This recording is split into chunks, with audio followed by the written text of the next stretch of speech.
Hello everyone, welcome to this video about the Ibanez 16-inch jazz guitar and how I find it all very fascinating when it's probably not. Right, so starting off, where does all of these guitar bodies come from? They are all the same. If you look at the shape of the guitar body and the depth of the guitar body, they are the same. So this is all iterations of the same guitar. And we have them through the years here. We have the early 80s when the design was first introduced. We have the early 2000s, we have the late 2010s, and we have this Korean wannabe hanging on the side here for whatever reason.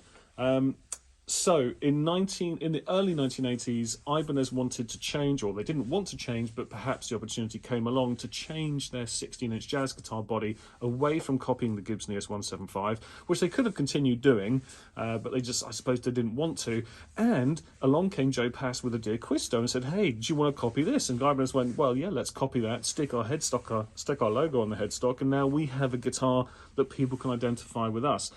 So yes, that's right. These guitars are all based off of Joe Pass's Dear Quisto, which is incredibly interesting if you think that there is, well, where is Joe Pass's Dear Quisto? And there were no guitars made from it or based off of it. So this is it. A secret world of Joe Pass Dear Quistos right under our noses, although I would imagine not entirely the same as Joe Pass's and perhaps not on the same level, but indulge me. So anyway, the Joe Pass 20 was the genesis of the idea then to make a flagship model with Joe Pass to copy his Dear Quisto. So this is the original of all of these guitars. Now at the same time, Ibanez made a more standard plebeian lower class model of this guitar with the twin humbuckers, the maple laminate for the cheap seats out there, and the rosewood fingerboard. So that separated them, but they also used the conventional F-hole, which is going to become a feature of these two guitars as over the next 40 years, because Ibanez still produces this guitar shape to this day. The latest Pat Metheny model is essentially an FG100, but I'm sure with nicer appointments, potentially spruce, I'm not entirely sure, and with the standard shape F-holes. And the latest iteration of the Art Star, now the Prestige, the AF model, is forgot what I was going to say for a second, with the Dear Quisto F-holes, and they've even gone back to the Dear Quisto tailpiece and pickguard as they had originally done in the Ibanez JP20. So there's always been two strands of how we say AF model, or this body shape. There's always been two strands of Ibanez's Dear Quisto copy, the one that has more Dear Quisto styling and the one that has more conventional styling.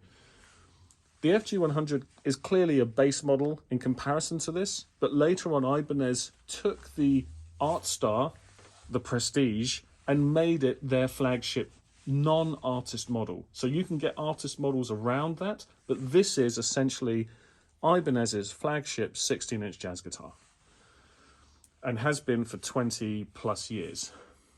Now, one of the outliers here is the GB200, because you would imagine the GB series is a different series of guitars, they're a different size, but Ibanez dipped into this range here and said, "Hey George, look, let's just dip in here and put your name on basically this guitar for a sec, put your name on an Art Star, put your headstock on it." And that's essentially what they've done. The GB200 is a laminated spruce with a maple course guitar in the same body shape and thickness and depth of all of these other ones.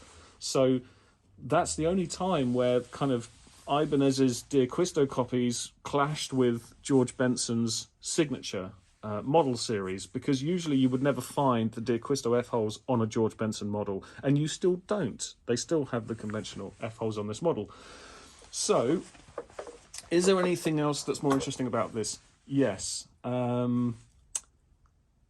The shaping of the top and the back plates, for me, I'm a little bit obsessed with arches on jazz guitars and how they make the arch and why it's that shape. And I'm sure there's, for the most part, there's probably not much to it, but I probably over-romanticize it all a bit. But anyway, let's get into that. So these two guitars have the same former, that is that they carved a shape and then they pressed the sheets of veneer over it.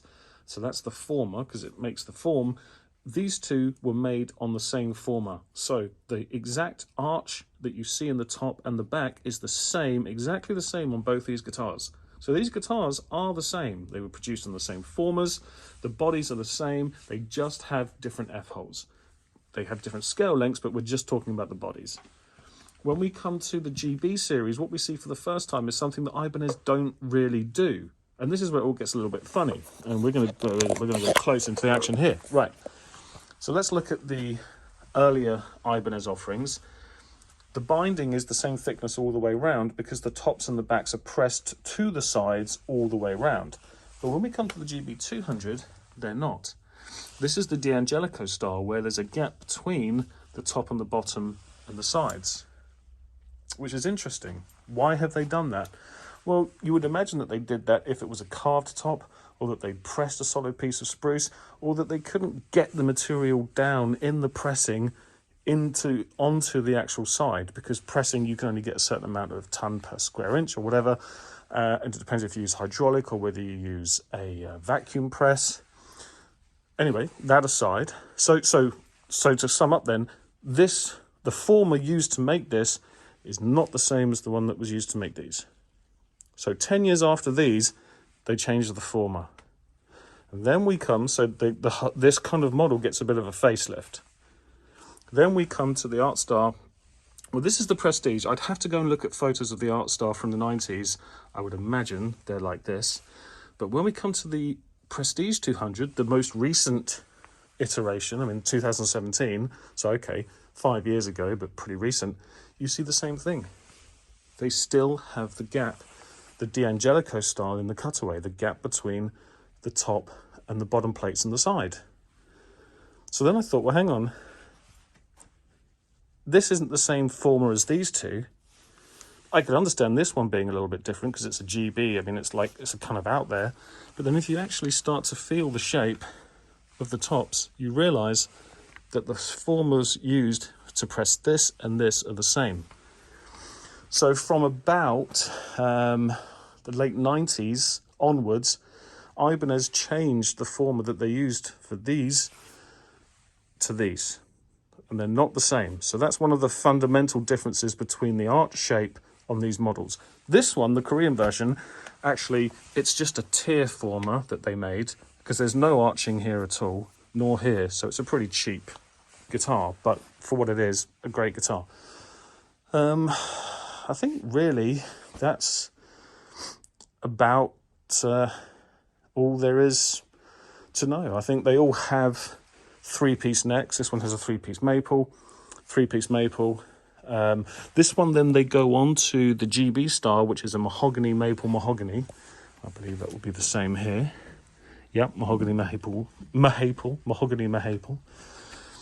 So yes, there's a clear divide between this timeline and this timeline, these being the originals and these being a slightly updated version. Whether that's good or bad, I don't know. But there's my video in everything you didn't need to know about an Ibanez 16-inch archtop.